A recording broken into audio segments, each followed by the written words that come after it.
Om. Gayatri Mahamantra with your back straight. Om Bhurabhuvah Swaha Tatsaviturvarenyam Bhargo Devasya Dhimahi Dhiyo Yona Prachodaya. We come down straight upon the Gayatri Japa. The enormity about Gayatri, the science of Gayatri, the understanding of Gayatri runs into volumes. We shall try to unfold some of it to the limited capacities of this teacher. But before that, the practice of Gayatri should not wait for the knowledge to unfold. Therefore, right at the outset, I have undertaken the practice into consideration in the initial part of this series. Now, you are ready for the japa, Gayatri Japa, as a sadhak, with your rosary in hand or without a rosary, with the consideration of time. You have already calculated this much time it takes me to accomplish 108 mantras. Now, the point comes when I immerse within myself, where should I focus my attention? That's a very important question to answer. Now, initially, you don't have to worry much about that attention because your attention would be quite engaged to monitor and ensure that your pronunciation is complete. Because you may not be that proficient in repetition of that mantra, you may be knowing the Gayatri mantra since long, but when it comes to the incantation or japa, I'll use the word japa because incantation has many other meanings which probably may not associate with us. So japa, I'll say. So when you come down to the japa, then of course you come across certain problem because you're not able to repeat the mantra again and again with that amount of clarity, and there remains a doubt at the back of your mind whether I was able to chant the complete mantra properly or was there any amiss. Amiss.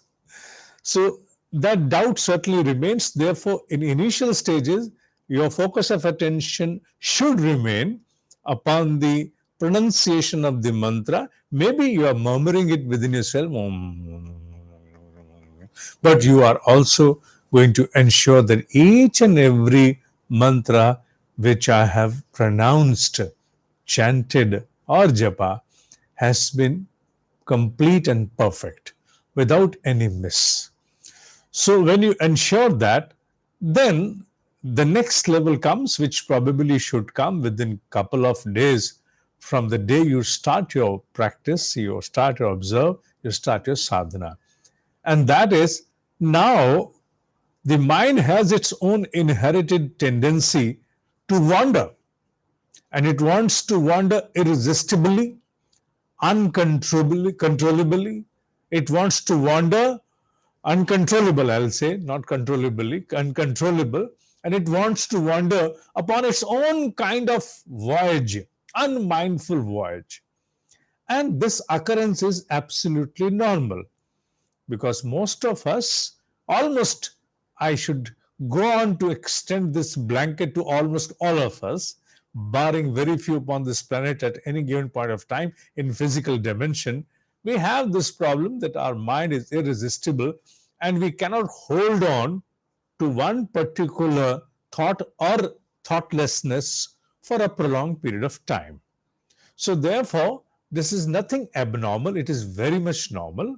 To bring it under control is, of course, a very difficult task and cannot be brought into control in absolute terms. But yes, for specific interludes, we can certainly bring the mind to control during japa.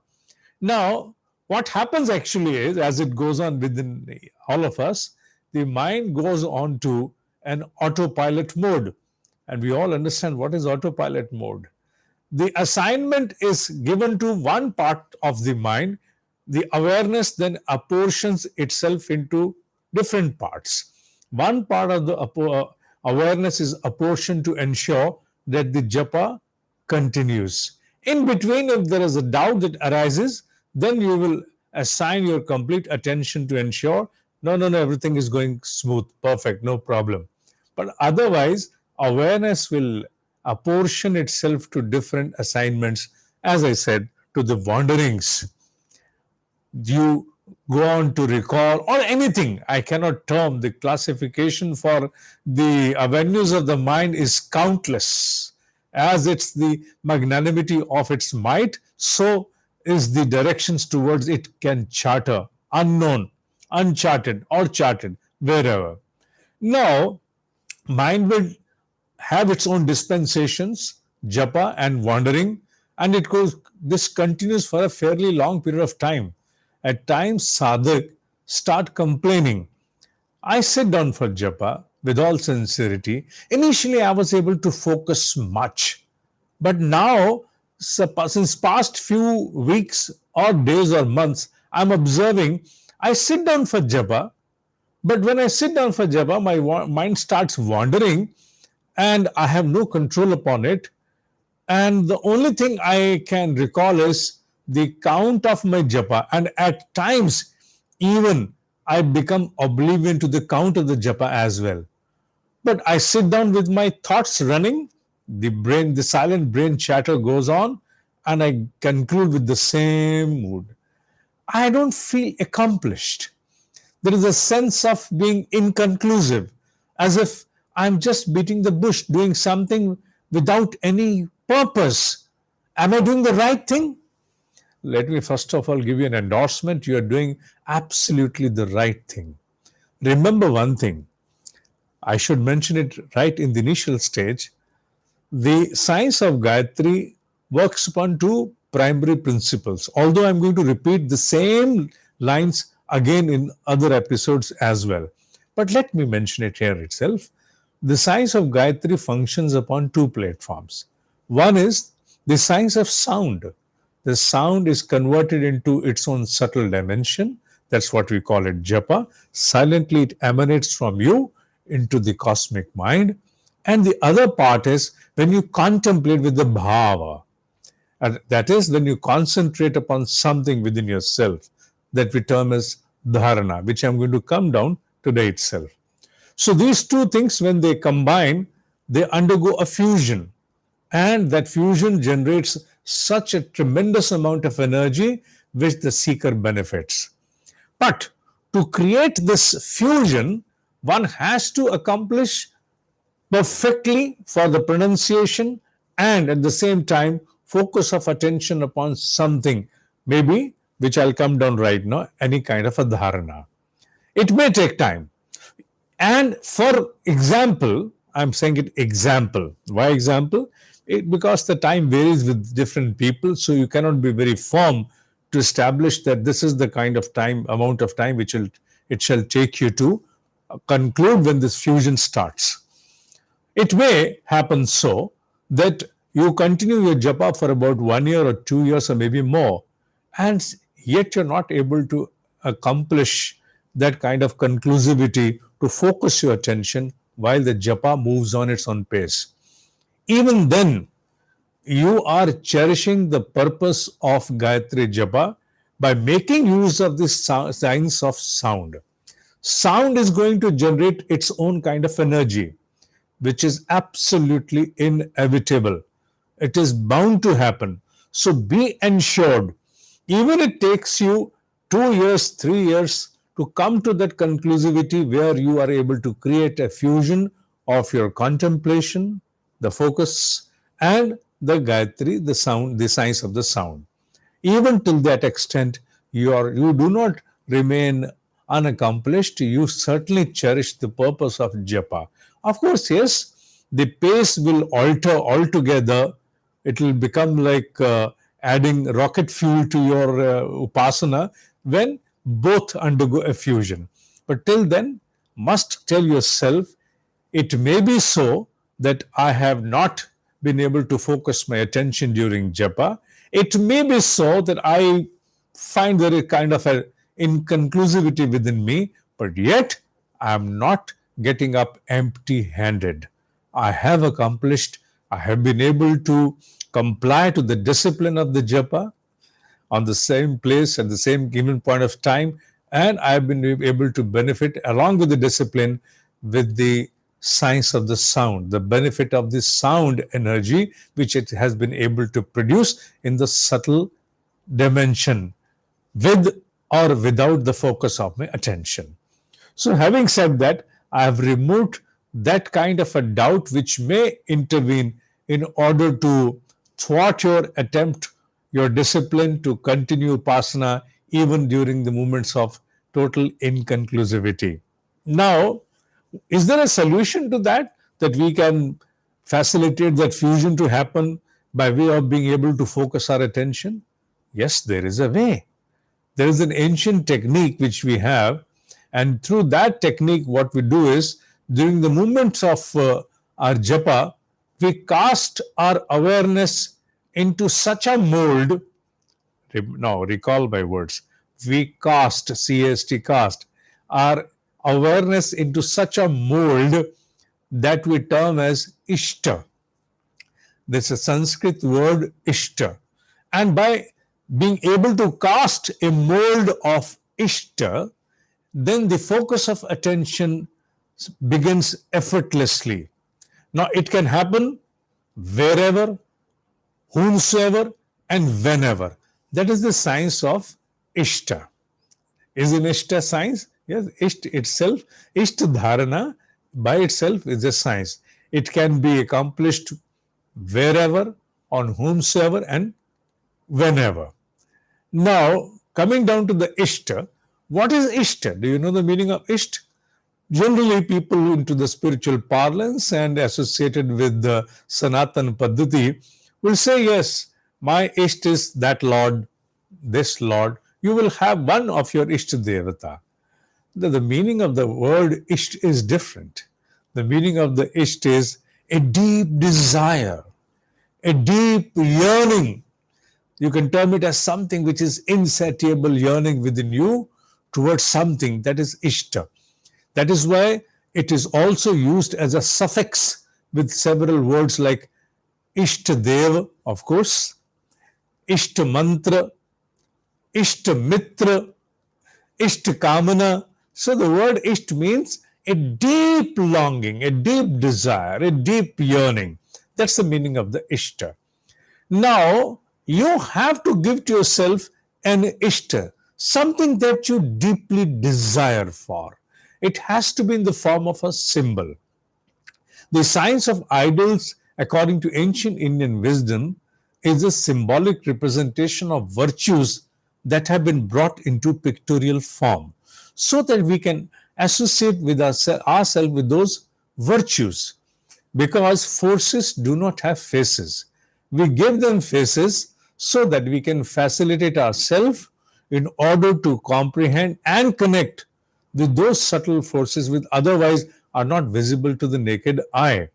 So, making use of the science of the Ishta Dharana, what we do is we give ourselves, before I say proceed for the Ishta, let me also tell the antonym for Ishta is Anishta, which is undesirable. So now you understand what is Ishta. The science of Ishta Dharana, Dharana means affix your attention upon something. The subject could be anything, could be from the nature, it could be in a human form, it could be anything, depends upon you. Even we also give ourselves as cow as a Ishta. So Ishta means something you deeply desire, deeply yearn for, and Dharana is something upon which you affix your attention. And that it could be any subject from nature or wherever. Now, going by this science, this trick works very well. I said trick. Why? Because this trick has further percolated down even upon this mortal plane, and all those people who are into the marketing worldwide have been making very well use of this trick of Ishta dharana. How do they do that? They cast the mold of your awareness towards a particular object, particular brand, or particular product by way of creating its awareness into you and trying to bring it before you again and again. When they try to bring that same subject, object, or a product before you again and again, what are they doing? They're in a way trying to establish, ground that particular subject, object, or a product in your subconscious mind so that effortlessly it percolates down into you and you start feeling connected with it. And once that connect is established, then whatever they want to flow, they can easily pour down into you. That's how they make use of it. But here we are going to make use of that same science for a very exalted purpose, for a very higher purpose. Here, the great masters of our unknown times have given to us the Ishta Deva for Gayatri as the sun, the rising sun. I'm coming down to the exact subject now. The rising sun. The rising sun is the Ishta Dev of Gayatri. The rising sun means the orange ball. That orange ball has been accepted by our great masters as the Ishta Dev of Gayatri. So, what we have to do is to make use of this science, of this contemplation. We have to focus our attention upon that the ball, the orange ball, while we are also observing Gayatri Japa. The Japa is going on within somewhere here, and the contemplation upon the rising ball is over here, right in the center of your eyebrows, both at the same time. Japa continuing inside deep within, and the focus of attention upon the rising sun, the orange ball over here. That is what we term as jap or dhyan. Jap or dhyan. So both happen together. The japa and the contemplation, the meditation, they both happen together to create a fusion.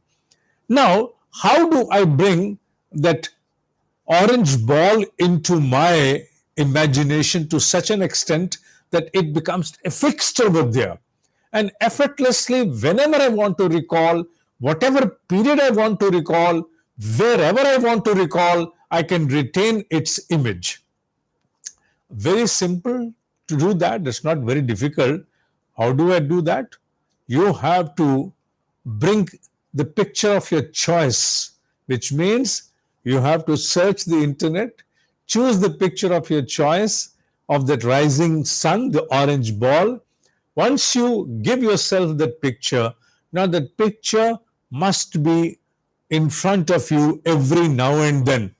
And the best mode to do during this complexity-ridden life of today, eased in for this purpose, is upon a cell phone as a screensaver or whatever you call it as, upon your laptops, and if possible, then you may also deploy it as a picture, take out a printout, get it framed, and deploy that picture in your bedroom or a space where from you pass over again and again during the day or even during the night.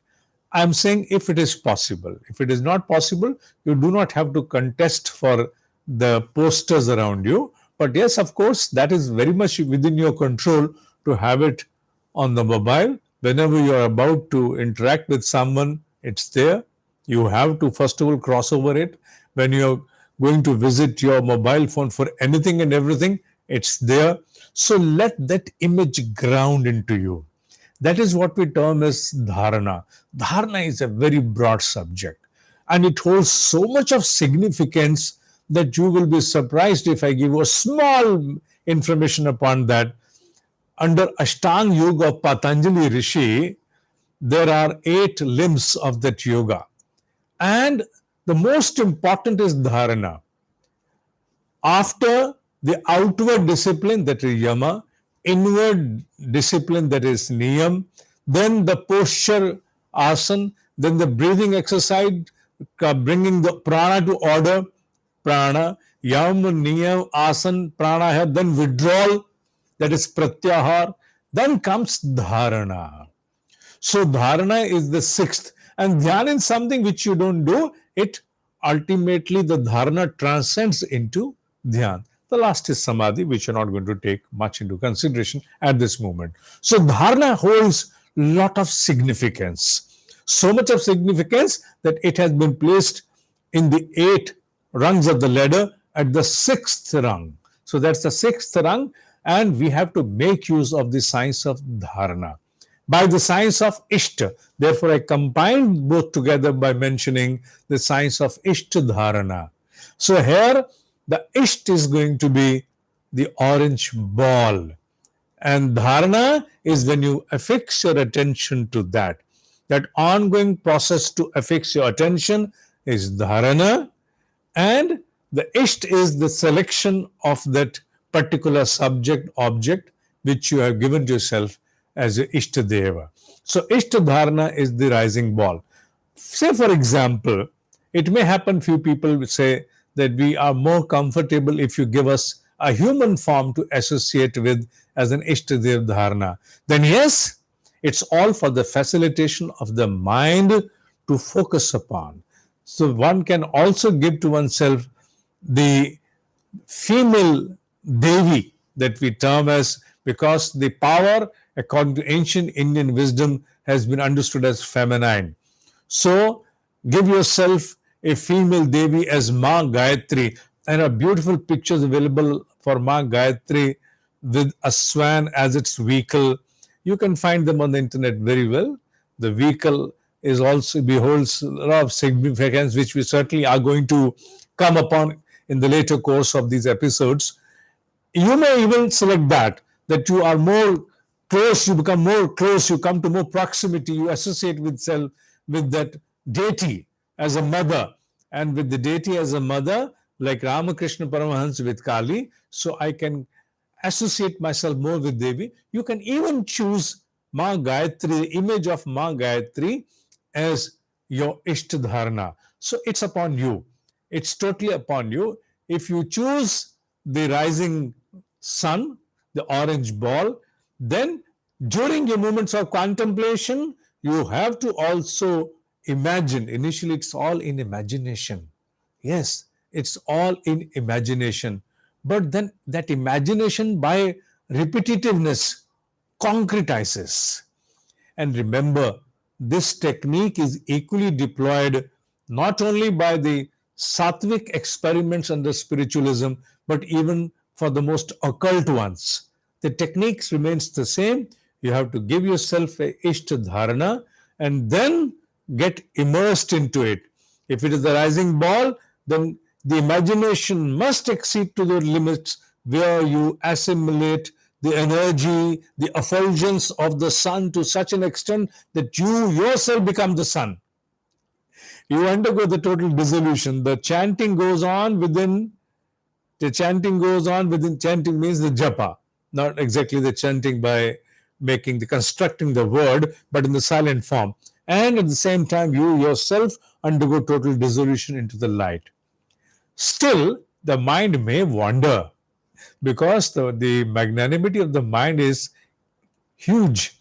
But you get a resolve whereby, even if you practice Gayatri for 10 minutes, you can create interludes in between, say 3 to 4, prolonging up to 1 minute each, whereby you can undergo total dissolution. So, if I conclude it roughly, there's nothing which I can simply morph it into, but if I roughly speak, certainly in 10 minutes you can create a caveat by an interlude of 4 minutes in broken form, where you were under total dissolution, where the fusion transpired. So that is a very good bargain if you are able to conclude even with that. It's a very good bargain. Bargain with whom? With the wandering magnanimity, uncontrollable, irresistible mind. It's a very big bargain you get in that. So this clarity in your perception in absolute terms is most important, and that is what is dharana. Having said that, you must remember the science works upon the principle. Your intellect may intervene to say everything is happening on the terms of imagination except the sound. Yes, it's imagination. Remember the old principle, जाकी रही भावना जैसी प्रभु मूरत तिन देखी तैसी. God shall manifest according to the belief that one beholds or strongly holds. And the same understanding has been very well made use at the ephemeral levels by the known terms as law of attraction, etc. They have made use of it on ephemeral levels, whereas we are going to make use of this science and make it transcend into more esoteric dimensions. So right from today onwards, your exercise starts. Select for yourself and give yourself an image of that orange ball. Make it a screensaver on your laptop, on your mobile phone, wherever you want to deploy it, wherever it comforts upon you, and then ground it to such an extent that the most effortless thing that should become for you is to recall its image whenever, wherever, and upon whomsoever. Whomsoever, even if you are watching a glass of water and you want to sight that effulgence into it, you can see that. The mind has the ability to cast the image it beholds within upon anything. It can project itself on anything. And there is a great science of that also. If you behold an image within yourself, at times, even if there are changes brought outside in the physical world, you are not able to observe those changes. You go on superimposing the image you held within upon that outside dimension. And there have been so many examples which people have now understood, working upon the abilities of the mind. So you too can do that. So when I say wherever, whenever, and whomsoever, I am concluding with the meaningful sense whomsoever, that you can, if for example you're watching someone's face and you want to see it on that face, so your ability should transcend to that level that you can even see the rising ball on his or her face. So that makes whomsoever. When that state arrives, then effortlessly during meditation, it comes before you.